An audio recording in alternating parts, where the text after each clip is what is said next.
Whew, are you ready for a reset? Anyway, before we continue, please remember to like and subscribe, share the video. Or reset. It's almost as if they all attended the same school of thought and studied under the same professor.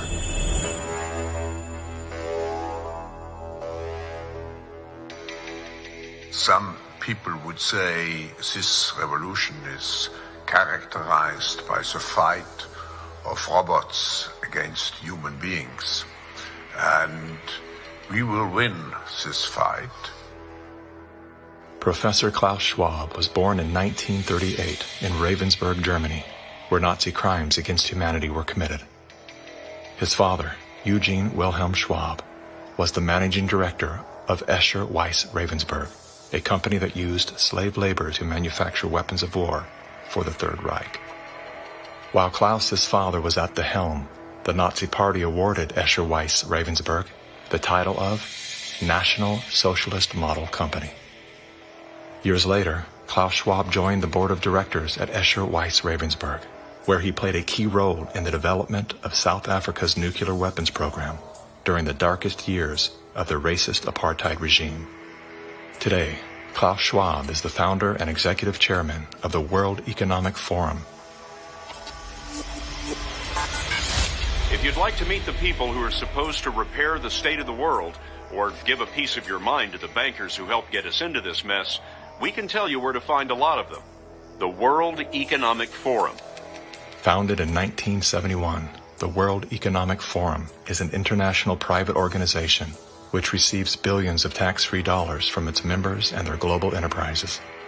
Every year, the WEF brings together its members with world leaders, big pharma executives, tech titans, Hollywood celebrities, media personalities, and internet influencers to meet in the secluded mountains of Davos, Switzerland. It is a tiny town folded into the Swiss Alps, a village where you could bump into Bill Clinton, Bill Gates, the head of Google, and the Queen of Jordan, all in one place. A lot of reporters cover the forum, but few get inside. It turns out there are two Davoses, one you see and one you don't. After hours, there are hundreds of private parties where deals are done. People who can't be seen together in public can meet here. Your Royal Highnesses, Excellencies, distinguished heads of state and government, the future is built by us, by a powerful community as you here in this room. Klaus Schwab, the founder of the WEF, is particularly upfront and even proud of his ability to shape and influence world politics. I created the community of global shapers as a means, as a force to shape our common future. And of course, their Global Young Leaders program is a grooming ground so that when they ultimately infiltrate cabinets, We penetrate the cabinets. they will likely tend to govern a certain way. Nobody will be safe if not everybody is vaccinated. The names and the countries he mentioned ended up being some of the most dystopian and authoritative during this pandemic. Names like Ms. Merkel, Vladimir Putin, and so on. Other names, Jacinda Ardern, Sebastian Kurz, Mauricio Macri, Mark Zuckerberg, Jack Ma, Gavin Newsom, Stéphane Bancel, Chelsea Clinton, Leonardo DiCaprio, Sanjay Gupta, Dr. Leana Wen, Alexander and Jonathan Soros, George Soros' sons, and several of the Rothschilds. And of course, Now, who could represent such a world better than you, Prime Minister? In 2014, Klaus Schwab called for the Great Reset, We need a great reset. which he positioned as the solution to the world's most urgent issues. The dark reality of Schwab's agenda is detailed in his best-selling book, COVID-19, The Great Reset. His endgame mission is to replace independent governance with a top-down controlled, one world government and a central bank-controlled digital currency. Remember to like and subscribe.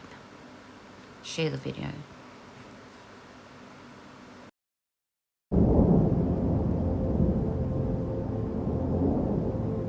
If I look at our stakeholders, we have business, of course, as a very important audience, and we have politics, We have continuous partnerships with many governments around the world. And of course, we have NGOs, we have trade unions, we have all those different parts. Media, of course. Media, of course, and very important experts and scientists and academia. Because if we are looking at the future, I think we should look at new solutions, and the new solutions will be very much driven by technological developments. And we even have, you even have religious leaders, right? Religious leaders, we have social entrepreneurs, very important social entrepreneurs. Yes, actually, this notion to integrate young leaders is part of the World Economic Forum since many years. And I have to say, when I mention now names like Mrs. Merkel, even Vladimir Putin and so on, they all have been young global leaders of the World Economic Forum. Mm-hmm. But what we are very proud of now is the young generation, like Prime Minister Trudeau, President of Argentina and so on, that we penetrate the cabinets. So yesterday I was at a reception for Prime Minister Trudeau, and I know that half of this cabinet, or even more half of this cabinet. I'm just going to pause here for 1 second so you can have a good look at all of those faces.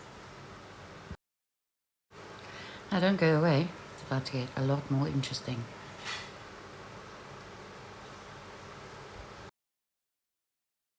Are actually young global leaders of the World Economic Forum. That's true in Argentina as well. It's true in Argentina, and it's true in France now. Mm-hmm. I mean, with the president, with a young global leader. But what is important for me is those young global leaders have an opportunity to come here. Right. And we have established a course now since several years. And I think this cooperation has a tremendous impact, because being here for a week really creates a strong community. And we, in addition to the young global leaders, we have now the global shapers in 450 cities around the world. I just wonder, is there any global shaper here? Yeah, you see global shapers here. What is astonishing is to see how those young people really have a different mindset, and I have great admiration, because when I have a group of global shapers in the room and then ask them, are you thinking in global terms or in national terms? The majority would say in global terms. I'm very optimistic about the future of the world, because with the young generation, I think we can build what I would call a new renaissance, particularly using technology, solving all the issues, moving forward. Now, I don't know if you're religious as I am, but all the young leaders that's following in Klaus's footsteps is quite a scary thought. Let me know what you think.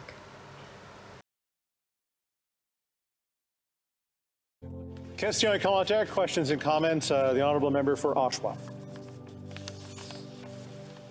Thank you, Mr. Speaker, and I listened to my colleague's speech. I had a constituent that wanted me to ask a question about outside interference to our democracy. Klaus Schwab is the head of the World Economic Forum, and he bragged how his subversive WEF, World Economic Forum, has, quoted, infiltrated governments around the world.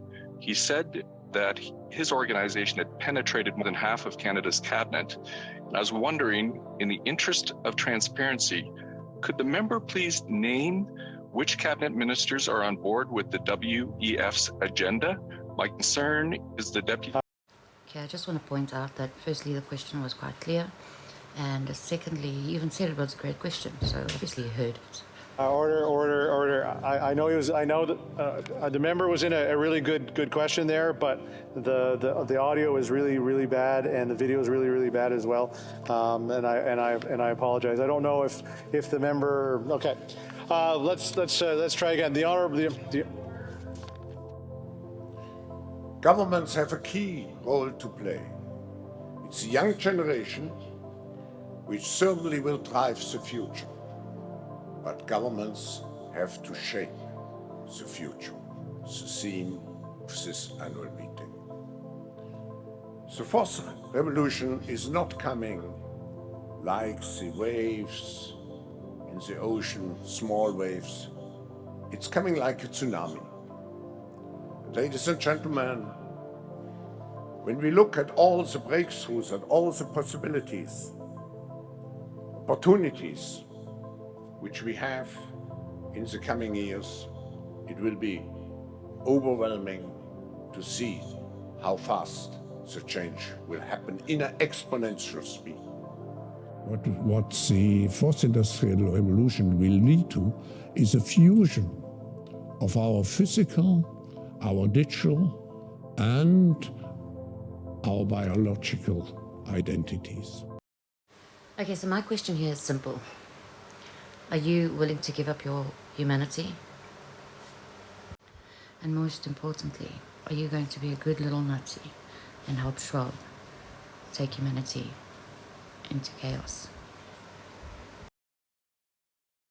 One option that some people talk about is that only a catastrophe can shake humankind and open the path to a real system of global governance. And they say that we can't do it before the catastrophe, but we need to start laying the foundations so that when the disasters strike, we can react quickly. But people will just not have the motivation to do such a thing before the disaster strikes. And for me as a scientist, the reason I trust the results of the research of other scientists, it's not because I know them personally, it's because I trust the institutions. I trust the university that gave them their degree. I trust the journal that published their article. I trust the laboratory where they did their experiments. And it takes time to build good, independent institutions. I know that in recent years, we saw populist politicians undermining deliberately the trust that people have in important institutions like universities, like respectable media outlets. These populist politicians told people that, say, scientists are this small elite disconnected from the real people. We shouldn't believe them. And you had all these conspiracy theories that climate Do you really change trust this is guy? just a hoax, it's not real, and that the earth is actually flat, and that vaccinations are bad for you, and this spread. But Just a fact from my side, a lot more people died in my personal life after taking the vax than before. I don't think it's too late. Especially in an emergency, people can change their views very fast and they can discover hidden reservoirs of trust. You look in this crisis, who do people trust? They trust scientists above everything else in all countries. In Israel, they closed down the synagogues. In Iran, they closed the mosques. Churches all over the world are telling people don't come to church. The Pope is doing all these ceremonies on Zoom or YouTube. And why do they do all this? Because the scientists recommended it. Even the religious leaders have trust in the scientists in this moment of emergency. And I hope people will remember it after the crisis is over, that this is where you go to get really reliable information. This is who you trust in an emergency. So when this crisis is over, and in a year or 2 years, scientists come and warn us about, say, climate change, then we don't say, oh, this is just hoax. These scientists, why should we believe them? Remember, who do you believe today, even after the crisis is over? No, I think maybe in a couple of decades, when people look back, the thing they will remember from the COVID crisis is this is the moment when everything went digital. And if this was the moment when everything became monitored, that we agreed to be surveyed all the time, not just in authoritarian regimes, but even in democracies. And maybe most importantly at all, this was the moment when surveillance started going under the skin. Because really we haven't seen anything yet. I think that the big process that's happening right now in the world is hacking human beings, the ability to hack humans, to understand deeply what's happening within you, what makes you go. And for that, the most important data is not what you read and who you meet and what you buy, it's what's happening inside your body. The difference of this fourth industrial revolution is it doesn't change what you are doing, it changes you. If you take genetic editing, just as an example, it's you who are changed. And of course this has a big impact on your identity. So we had these two big revolutions, the computer science revolution or the infotech revolution and the revolution in the biological sciences. And they are still separate, but they are about to merge. They are merging around, I would say, the biometric sensor. It's the thing, it's the gadget, it's the technology that converts biological data into digital data that can be analyzed by computers. And having the ability to really monitor people under the skin, this is the biggest game changer of all. That we have to make much more advantage of the technologies of the fourth industrial revolution. I'm thinking here of artificial intelligence, I'm thinking of the Internet of Things, of the new capabilities we have with genetic engineering, and I could go on and on. Those technologies have been very much advanced by the pandemic. We know that many of the world's problems can only be solved if we apply new technologies. And I'm happy to see China putting high importance on developing its fourth industrial revolution capabilities.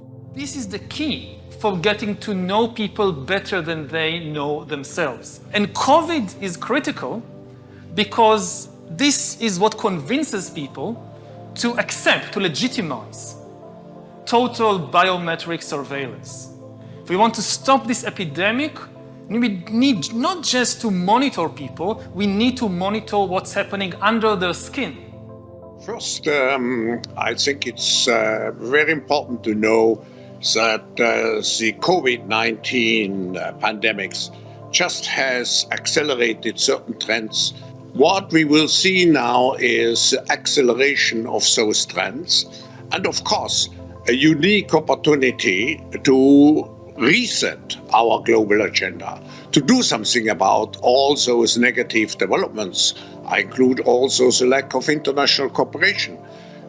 Because if we don't address those issues, we will end up in a much worse world than we are today. So let's use this window of opportunity and let's recreate a global framework which really is in line with the requirements of a society in the 21st century. With this kind of surveillance, I mean, you watch the big president, the big leader, gives a speech on television. The television could be monitoring you and knowing whether you're angry or not, just by analyzing the cues, the biological cues coming from your body. So people are now watching us online, all over the world, this conversation.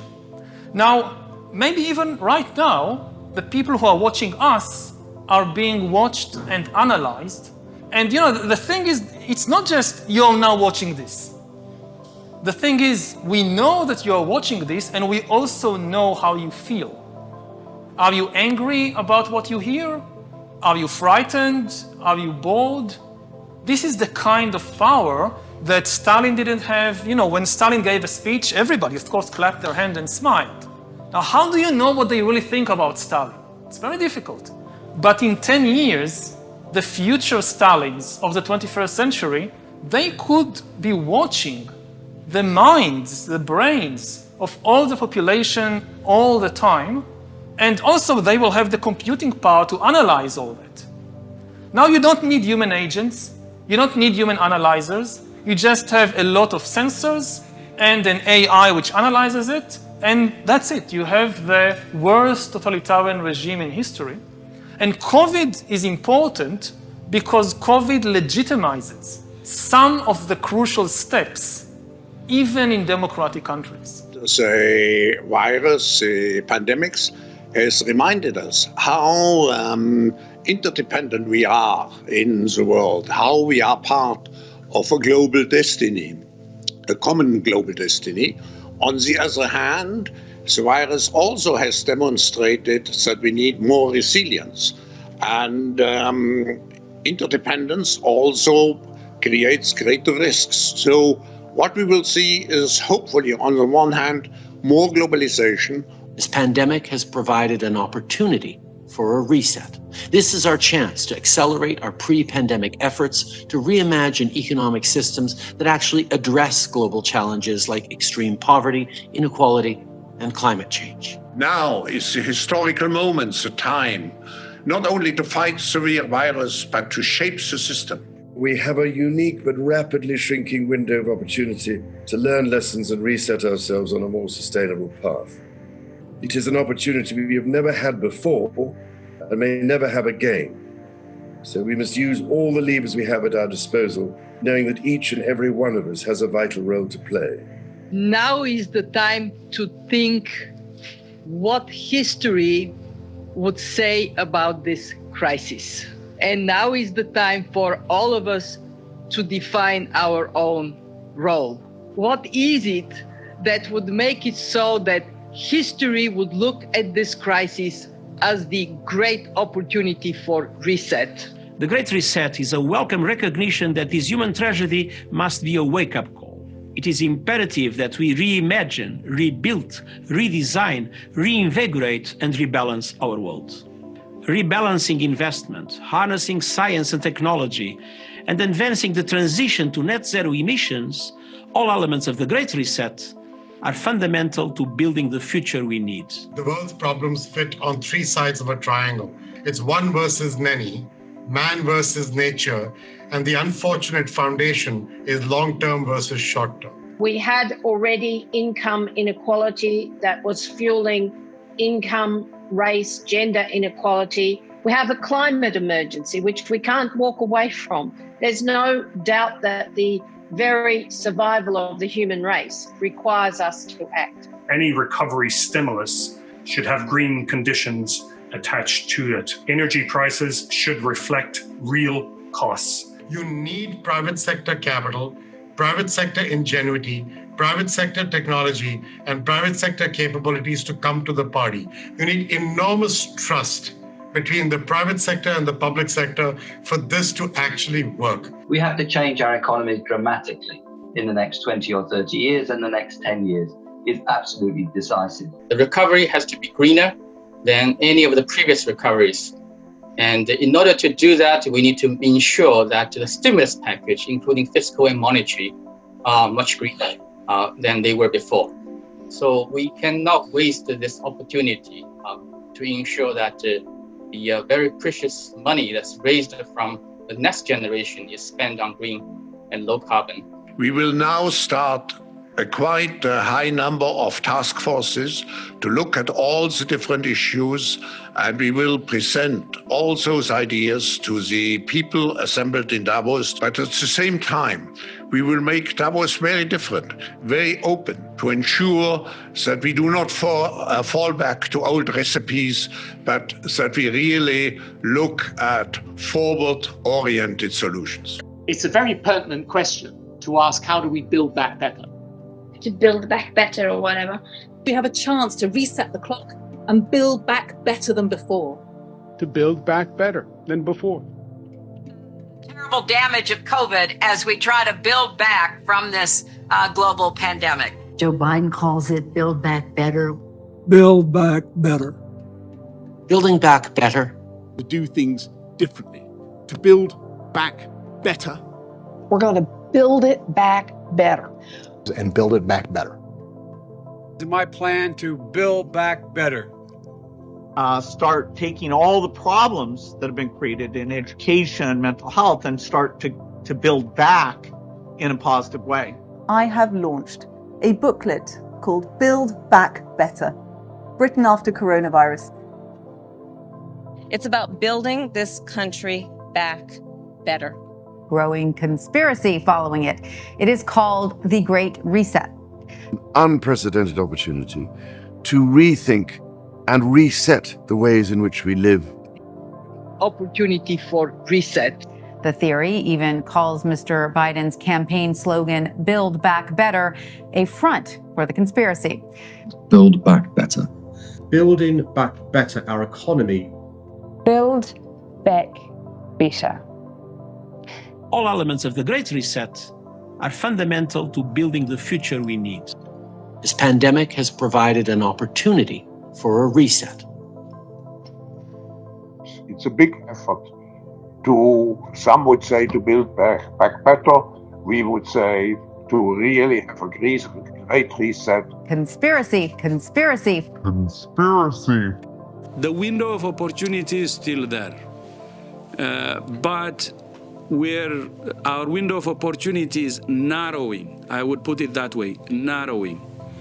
We need to build a more resilient world, and the virus is just a call for action. You have other big risks which we have alerted to in our risk report, like a cyber attack and, of course, the whole issue of global warming. So I hope that this COVID crisis will create sufficient drive for each government to be more open for global cooperation, because without the global cooperation, we cannot solve those issues which have a dimension which is transborder and doesn't stop at any artificial line. Let's also be clear. The future is not just happening. The future is built by us, by a powerful community as you here in this room. We have the means to improve the states of the world. Factories ready. What about the testing regime? In fact, the testing could have been ramped up very quickly in a few countries that have almost avoided the epidemic entirely, like Taiwan, New Zealand, Australia. They took their experience and actually prepared, and so they moved a lot faster. So we, we'll have to prepare for the next one. That, I'd say is will get attention this time. We made a mistake not being ready for this one. We were lucky that the death rate wasn't even higher. And so investments so that we can stop it before it goes global, the benefits to that are very, very large. The worst of this one is through, and the next one, when it comes, could be a lot worse, because the death rate here was like 0.3% across all age groups. Now, 95% of that was focused on people over 50. That's why when I look at Australia doing so well, partly the scare of the SARS-CoV-1 made them think, okay, we have to get diagnostics quickly, and that means working with these commercial diagnostics companies with these big PCR machines. And so by doing that and putting the right quarantine policies in place, they saved a lot of Australians' lives. 90% of who would have died if they'd been like, say, the United States. It is tricky, as you say, because it's got to be global. And, who's in a position to help make this happen? Well, hopefully politicians realize that no country can protect itself. That is, there's enough international commerce that, it will spread and affect the world. But the quicker we see it, the better. And so only a global organization can ask all the countries to do these exercises, ask them to report the data, and then understand, okay, for some of the developing countries, the global capacity will have to help them more, whereas for the better off countries, it's simply a matter of setting the standards and having the right communication to get the data, constantly correct. So the next step is we turn our gaze inwards and we say, okay, gaining control of the world outside us did not really make us satisfied.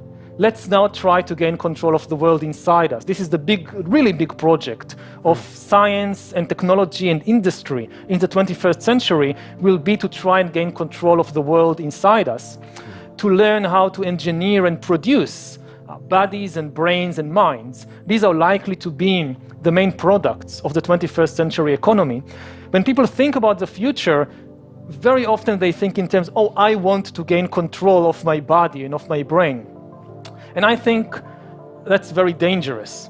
I just would like to highlight what you said about the European Chips Act, because it's a very important step to create the physical brain for digitalization and to have it located to a certain extent in Europe.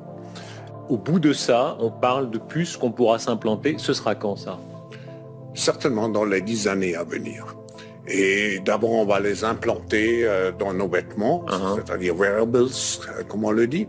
Et après, on pourrait s'imaginer qu'on les implante dans nos cerveaux ou dans notre peau. Et à la fin, peut-être il y a une communication directe entre notre cerveau et le monde digital. Ce que nous voyons, c'est une sorte de fusion du monde physique, digital et biologique. On appelle quelqu'un, on n'a même plus le réflexe de devoir prendre un appareil, ça se fait naturellement. Hein. La technique continue le corps. Oui, vous parlez et vous dites, je veux maintenant être connecté avec n'importe qui. Hein? We are probably one of the last generations of Homo sapiens, because in the coming generations, we will learn how to engineer bodies and brains and minds. Now, how exactly will the future masters of the planet look like? This will be decided by the people who own the data. Now, why is data so important? It's important because we've reached the point when we can hack not just computers, we can hack human beings and other organisms. Now, what do you need in order to hack a human being? You need two things. You need a lot of computing power, and you need a lot of data, especially biometric data. But control of data might enable human elites to do something even more radical than just build digital dictatorships. By hacking organisms, elites may gain the power to re-engineer the future of life itself. Because once you can hack something, you can usually also engineer it. All of life, for 4 billion years, dinosaurs, amoebas, tomatoes, humans, all of life was subject to the laws of natural selection and to the laws of organic biochemistry.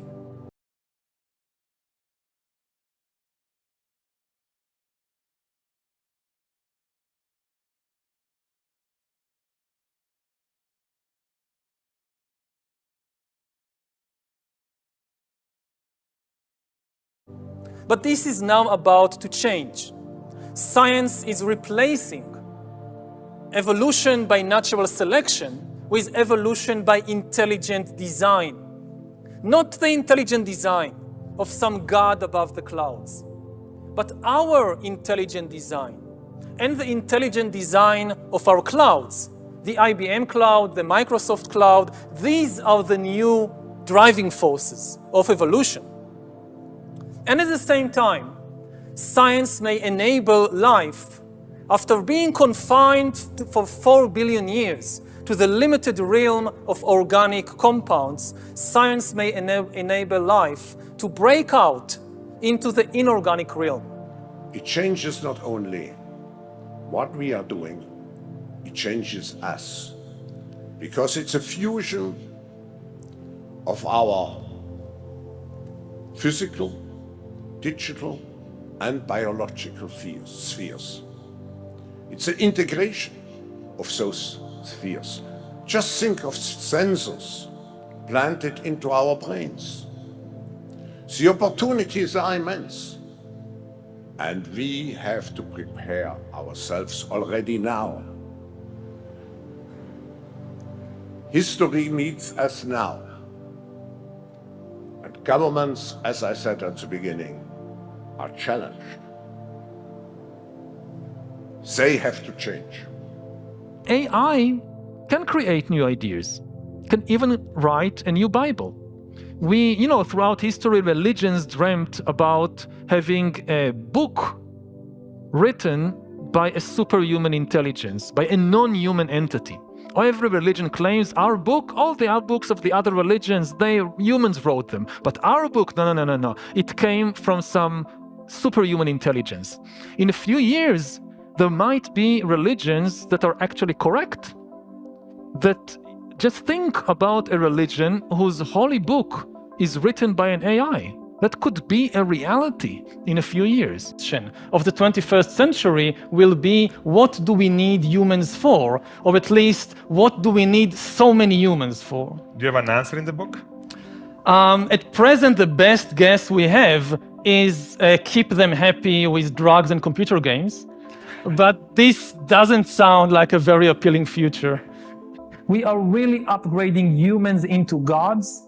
We are acquiring, for instance, the power to re-engineer life. I mean, all this story about Jesus rising from the dead and being the Son of God, this is fake news. What are humans for? As far as we know, for nothing. I mean, there is no great cosmic drama, some great cosmic plan that we have a role to play in it. And we just need to discover what our role is and then play it to the best of our ability. This has been the story of all religions and ideologies and so forth, but as a scientist, the best I can say, this is not true. There is no universal drama with a role in it for Homo sapiens. Truth, and the bigger the lie, the better. Because people won't even think that, something so big can be a lie. And I think that fake news have been with us for thousands of years. Just think of the Bible. But humans are now hackable animals. According to some researchers, people after taking the vaccine are easier to hack, so they say. I mean, it's up to you to decide whether you believe it or not, but my personal opinion is only God can change your DNA, and that's what I believe. Luckily, I'm not one of those people that fell for that, and I've been without any flu for about 5 years, and healthy as always. So, yeah. The whole idea that humans have, they have this soul or spirit and they have free will and nobody knows what's happening inside me. So whatever I choose, whether in the election or whether in the supermarket, this is my free will, that's over. Free will, that's over. That's over. Today, we have the technology to hack human beings on a massive scale. Yeah, I mean, everything is being digitalized. Everything is being monitored. In this time of crisis, you have to follow science. It's often said that you should never allow a good crisis to go to waste, because a crisis is an opportunity to also do good reforms that in normal times people will never agree to. But in a crisis, you see, we have no chance. So let's do it. Vaccine won't help us go to the test, of course. The vaccine will help us, of course. It will make things, more manageable. Surveillance. People could look back in 100 years and identify the coronavirus epidemic as the moment when a new regime of surveillance took over, especially surveillance under the skin, which I think is maybe the most important development of the 21st century, is this ability to hack human beings, to go under the skin, collect biometric data, analyze it, and understand people better than they understand themselves. This, I believe, is maybe the most important event of the 21st century. My last point is that we have now a window of opportunity.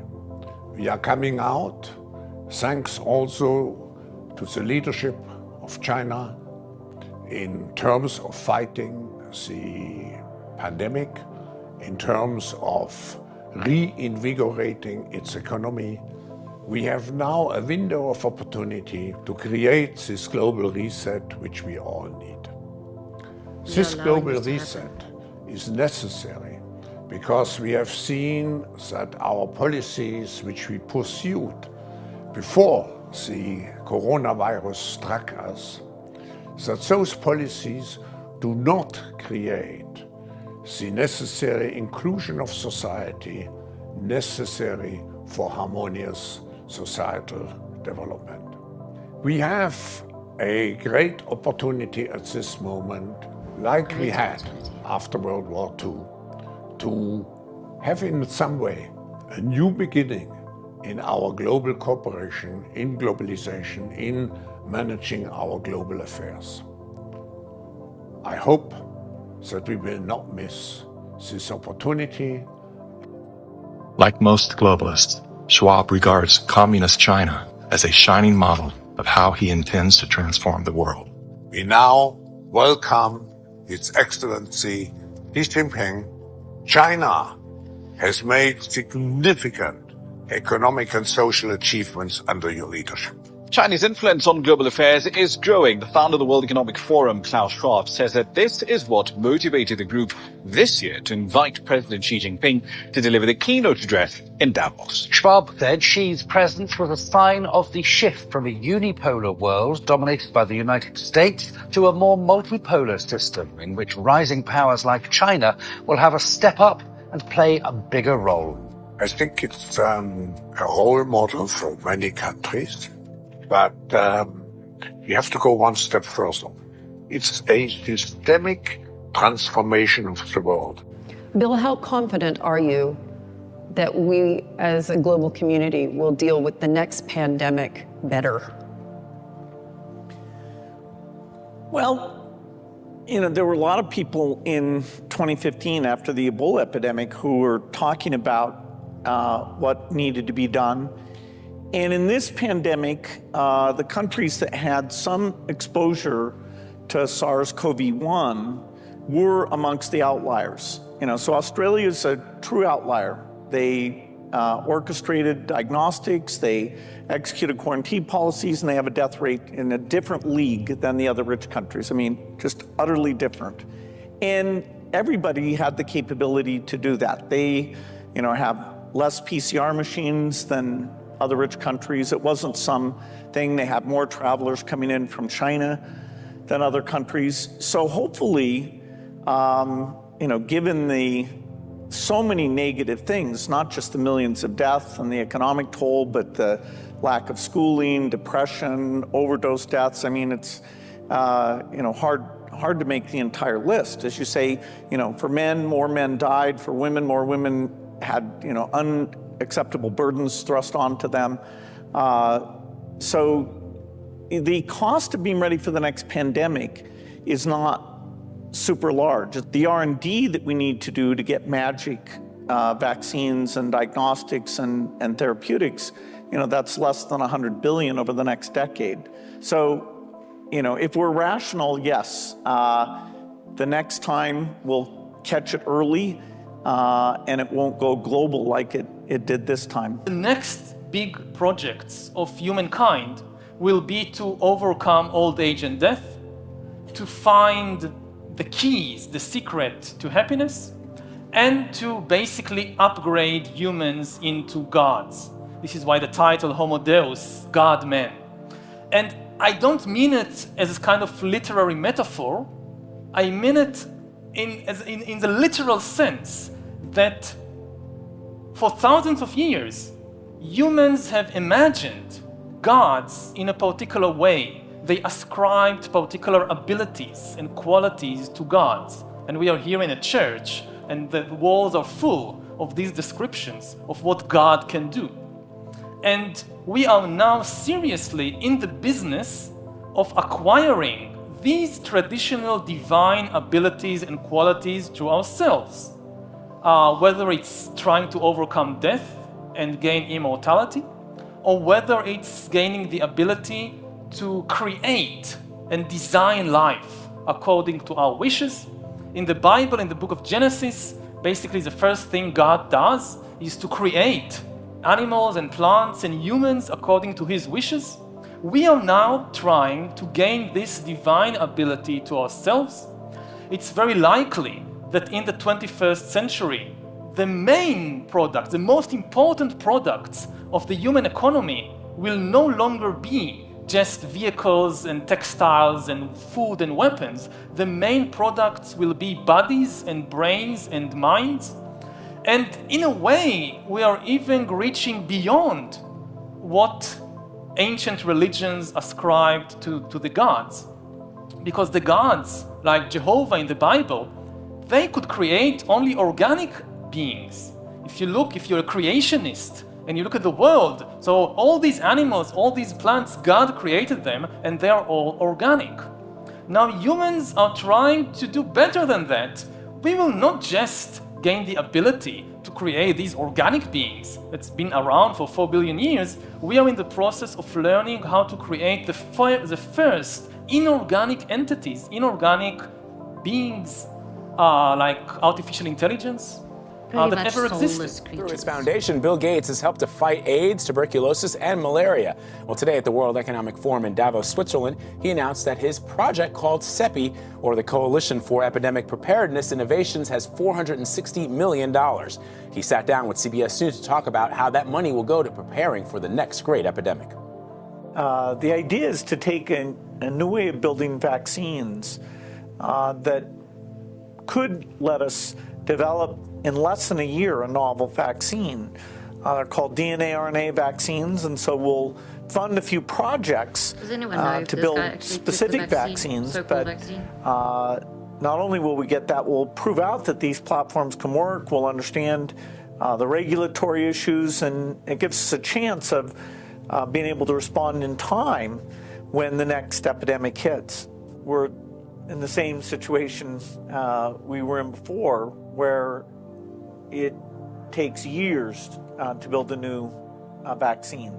But the scientific idea of these new platforms could radically change that, so that a lot of the steps are sitting there ready. The factory piece, understanding the regulatory piece, and you just have to plug in some information, do some quick safety profiles, and then you can get into manufacturing quite rapidly. Do you see any positive effects in the COVID pandemic? I think there are many silver linings. The advancement of synthetic RNA was accelerated significantly because of COVID. And it's going to help with cancer, allergies, bacteria, diseases. Yeah. Yes. I mean, synthetic RNA is a revolution in medicine that most people are not aware of just how much of a revolution that is. I would say this is like medicine going from analog to digital. And that could be the big accelerator here, like during the plague, which also was an accelerator of progress in society and medical progress big times. Optimus is also an answer to the problem of drop in birth rates. If we have not enough human people, we need more bots to get the work done. Optimus will be helpful with respect to dropping birth rates. But I mean, like I said, you have to say, like, if these things continue, then what happens? Humanity dies out? Is that what we want? Or step by step replaced by artificial intelligence, human beings. That Neuralink is empowering. Well, yeah, I mean, Neuralink, in the short term, Neuralink is just about solving, brain injuries and spinal injuries and that kind of thing. We could effectively merge with artificial intelligence. Could you imagine that one day we would be able to download our human brain capacity into a Optimus? Yes. You might be able to do that, but you still won't be able to I'm not saying this truly is, inside. I think it is possible, I think, to do that. It is possible. Which would be a different way of eternal life, because we would also download our personalities into a body. It's a different type of energy. And I think there's going to be a lot of breakthroughs on the medical front, particularly around synthetic mRNA. You can basically do anything with synthetic RNA, DNA. It's like a computer program. So I mean, I think with enough, with effort that's not too crazy, you could probably stop aging, reverse it if you want. These are, you can basically do it. You can turn someone into a freaking butterfly if you want with the right DNA sequence. Stops with every vaccinated person. A vaccinated person gets exposed to the virus.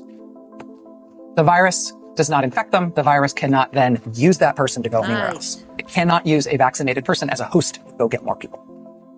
That means the vaccines will get us to the end of this. Essentially, vaccines block you from getting and giving the virus. Fully vaccinated people are at a very, very low risk of getting COVID-19. Therefore, if you've been fully vaccinated, you no longer need to wear a mask. When people are vaccinated, they can feel safe that they are not going to get infected. We have all the vaccines we need. We just need our people to take it. A, for their own protection, for the protection of their family, but also to break the chain of transmission. You want to be a dead end to the virus. So when the virus gets to you, you stop it. You don't allow it to use you as the stepping stone to the next person. Do you trust this man? I know I don't. I wouldn't trust him with my life or anyone else's life. And all I can really say is that I hope that people have learned by now that you can't trust this man as far as you can see him, even then. I think we will see a lot of advancements with mRNA. And the good thing, after the success of COVID, it is that right now we have a substantial wave of companies, biotechs and big pharmas that are working on mRNA, a lot. And they are working on multiple applications of mRNA. So I think the first things that I'm hopeful to see it is other vaccines, other than COVID. A flu vaccine with mRNA, a single vaccine with mRNA, other vaccines with mRNA. Have you taken the vaccine, sir? No, I haven't taken it yet. And Orla, can I ask you, when did you know that the vaccines didn't stop transmission? How long did you know that without saying it publicly? Thank you very much. I'm sorry. Answer that question. I mean, we now know that the vaccines didn't stop transmission, but why did you keep it secret? You said it was 100% effective, then 90%, then 80%, then 70%. But we now know that the vaccines do not stop transmission. Why did you keep that secret? Have a nice day. I won't have a nice day until I know the answer. Why did you keep it a secret that your vaccine did not stop transmission? Was the Pfizer COVID vaccine tested on stopping the transmission of the virus before it entered the market? If not, please say it clearly. If yes, are you willing to share the data with this committee? And I really want a straight answer, yes or no, and I'm looking forward to it. Thank you very much. Regarding the question around, did we know about stopping immunisation before it's entered the market? No. We had to really move at the speed of science to really understand what is taking place in the market. And from that point of view, we had to do everything at risk. We're going to go visit Mom. I'm going to bring the home family to see Mom. No. We will shut you down. We will cite you. And if we need to, we will arrest you and we will take you to jail. You either get your tests done and make sure you're cleared, or we will keep you in a facility longer. It's going to be very hard for people to do a lot of normal life unless they can prove their vaccination status. Such as, you're not going to work in this particular agency or institution. You're not going to be able to go to this college or this university. Once we start doing that, you will see more and more people willingly get vaccinated. If the fear of losing your job, your friends, family, and future isn't enough to coerce you into submission, perhaps these incentives will entice you to willingly comply. It's everything from cash prizes to college scholarships. Now offering kids 12 and up limited edition Avengers comic books. Thousands of prizes available, including cruises and Super Bowl tickets. They're giving away Ford F-150 trucks. They're giving away shotguns and hunting rifles. Marijuana dispensaries are giving away joints for Jack. Krispy Kreme announcing this week a free donut. And yes, free beers. That's right. Get a shot and have a beer. Today could be your lucky day. California's vaccine lottery. One grand winner to take home up to $5 million if you get vaccinated next week. They made it exciting, right? There's a reason people go to Vegas. It really could be somewhat lucrative if they aren't already persuaded. 13-year-old Joshua says one of the best parts of getting a shot at Mickey D's, lunch on the house. Just think of this when you think of vaccination. Vaccination. If you need luck with love, dating apps are offering incentives too. Vienna Brothel is providing COVID-19 vaccinations and giving those who take up the offer a 30-minute session with a, quote, lady of their choice. We have finally found the one thing that makes us all more attractive, a vaccination. To love one another, as Jesus said, get vaccinated, get boosted. Now, given all that we've been through, it may seem surprising that I'm optimistic that we can prevent the next pandemic. Here are the 3 areas where we have to invest. First, we need to make and deliver much better tools. Diagnostics are very important, drugs that help you avoid getting seriously sick or dying. And finally, enough vaccines for the entire world within 6 months of identifying the threat. Second, we need this global team. I call it the GERM team. The Global Epidemic Response and Mobilization Team. Stopping pandemics is what they're all about. Finally, we need to invest in health systems. A lot of these health systems in the poor countries are not very strong today. If we invest in them, we can improve the health in those countries every year, but we can also make sure they're capable of doing the disease surveillance. We need to be able to see outbreaks at their earliest stage. If we do these things now, we'll have a world that's prepared and can prevent pandemics. There will always be new pathogens with pandemic potential. It's not a matter of if, but when. I'm pleased that more leaders are now joining the call for a pandemic treaty, which would be a generational commitment to keeping the world safe.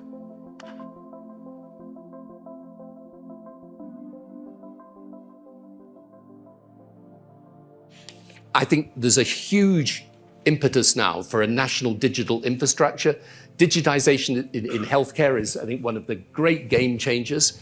We should be helping countries to develop a national digital infrastructure, which they will need with these new vaccines. And then, finally, it's also about showing people and showing the political leadership that you can make a positive difference to your healthcare system by adopting these measures, because they've got an impact beyond any particular disease or pandemic. I think there's sort of unforgivable politics and forgivable politics. The unforgivable politics is turning a public health issue into a political issue. I mean, I remember at the beginning of the onset of COVID, people saying, well, what do you think of the politics of COVID? How serious is this disease? And I was like, well, you asked me about the politics of the disease. I mean, it's a disease. I don't know. You go and ask someone who knows. So what's unforgivable is turning things like whether you wear a face mask or not into a political issue. That is unforgivable and stupid. And I also think this issue to do with the technology and the digital infrastructure, I just want to emphasize how important I think that is. Because in the end, you need the data. You need to know who's been vaccinated and who hasn't been. Some of the vaccines that will come on down the line will be multiple. There'll be multiple shots. So you've got to have, for reasons to do with the healthcare more generally, but certainly for a pandemic or for vaccines, you've got to have a proper digital infrastructure. And many countries don't have that. In fact, most countries don't have that. So again, you've got to say, okay, who are the people that can make this happen? How do you get the right partnerships in place? So my view is, this is what I'm arguing with that should happen in the G20 particularly, I think, which is I mean, G7 is an important forum, but the G20 is the broader forum, is you've got to work out what is it that you want to achieve in order to make sure that any future pandemic is properly handled, and what are the partnerships that you're going to create in order to ensure that the answers you get are the right answers. And then you're going to have the mechanisms of implementation. It's a great pleasure to be part of this signing ceremony for the WHO Global Digital Health Certification Network Uptake Ceremony. The COVID-19 pandemic highlighted the value of digital health solutions in facilitating access to health services. While the emergency phase of the COVID-19 pandemic is now over, investments in digital infrastructure remain an important resource for health systems and for economies and societies at large.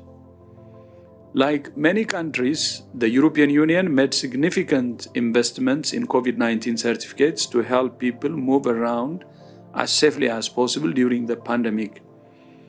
The European Union's certification system was used by all 27 EU member states and more than 50 other countries.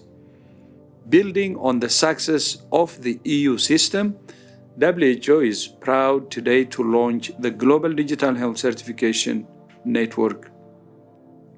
So thank you so much to European Union for the excellent certification system that you have transferred to us, and we have the chance to build on it.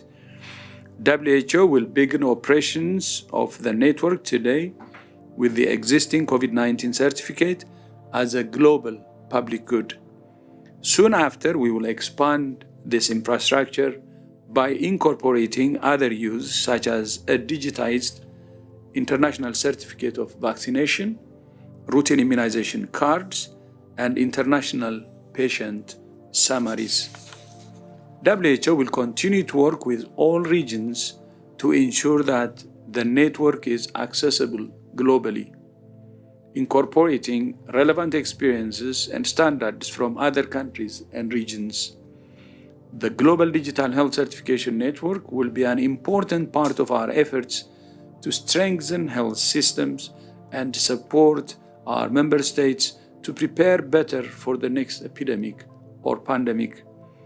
The network could also play a crucial role in cross-border humanitarian situations by ensuring people have access to their health records and credentials as they move across borders due to conflict, the climate crisis, and other emergencies. WHO would like to thank again the European Commission for its partnership and support, and for advocating the EU member states and other participants that they migrate to the WHO network. I also thank the EU and WHO teams who worked hard to bring us to this moment. We very much value the European Commission's technical and financial support, and we very much hope that support will continue. WHO looks forward to implementing this administrative arrangement and furthering our collaboration so that all member states can equitably reap the benefits of this vital digital public infrastructure. The pioneering digital partnership we are launching today is the opening of a new chapter in our partnership. The WHO is a cornerstone of the global health architecture and an indispensable ally for our European Health Union. For the European Health Union, today is also an important day for our contribution to global health. A central pillar for the EU's COVID response is the EU Digital COVID Certificate, which is now being scaled up to global level. This was developed in record time, in the most difficult period of the pandemic. This unique open source system, built on the power of science to get our economies and our societies moving again. It showed our citizens the light at the end of the tunnel and protected at the same time public health amid the uncertainty of the pandemic. And this EU success story quickly became a global standard. We worked hard with all our international partners to ensure that their national certificates could be recognized under the EU COVID certificate framework. Today, the framework has already been taken up by almost 80 countries. It is truly an example of what we can achieve when the world comes together. And I'm delighted that as of July 1st, the World Health Organization will take up the framework of the EU Digital COVID Certificate.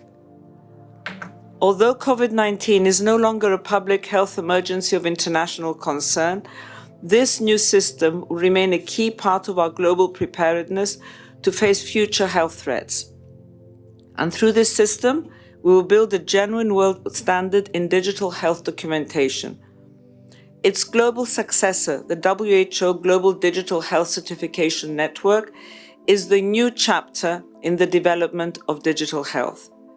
And as the pandemic has shown us all very clearly, digital health does have the ability to transform healthcare systems around the world and deliver better healthcare to citizens.